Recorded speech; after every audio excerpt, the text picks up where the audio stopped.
Guys നമുക്ക് ചേട്ടനോട് ഈ പാവം കുട്ടിയോട് ചെതറിണ്ടില്ലേ അല്ലേ? രാമുവിന്റെ വീട്ടില് ഒരു പീക്കോക്ക്, അത് രാജുവിന്റെ വീട്ടിൽ പോയി മുട്ടിട്ടു. പറമ്പിൽ പോയി, വീട്ടിലല്ല പറമ്പിൽ പോയി മുട്ടിട്ടു. അപ്പൊ ആ മുട്ട ആർക്കുള്ളതാണ്? രാജുവിനുള്ളത്, രാമുവിനുള്ളത് അല്ല, രാജുവിന്റെ വീട്ടിലത്തെ ഒരു പീക്കോക്ക്. രാമുവിന്റെ വീട്ടിൽ പോയി പറമ്പിൽ പോയി മുട്ടിട്ടു.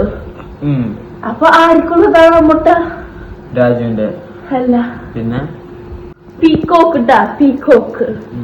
പീക്കോക്കാണ് മുട്ടിട്ട. പീക്കോക്ക് അമ്മ അതെനിക്കറിയാം, പറയ്. പീക്കോക്കാണടാ മുട്ടിട്ട. പീക്കോക്ക്. പീക്കോക്ക് മുട്ടിട്ടു.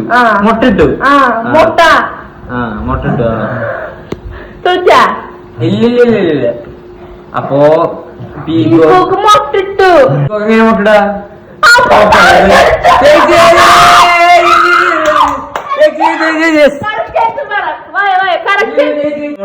കോക്ക് എങ്ങനെ മുട്ടിടാ? പിന്നെ പിന്നെ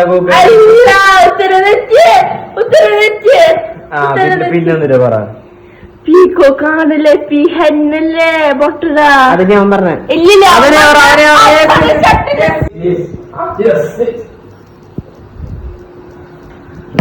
ഞാൻ പറഞ്ഞ ഷട്ടിലിന്റെ കോക്ക പറഞ്ഞ, ഞാൻ പറഞ്ഞ വേറെ. അയ്യോ കുഞ്ഞു പാവം. കുട്ടിക്കറിയാം ആൻസർ. കുട്ടി എന്നോട് പറഞ്ഞതൊക്കെ സംസാരിക്കറിയില്ല ഗൈസ്. അപ്പോ നെക്സ്റ്റ് വീഡിയോ ഞാൻ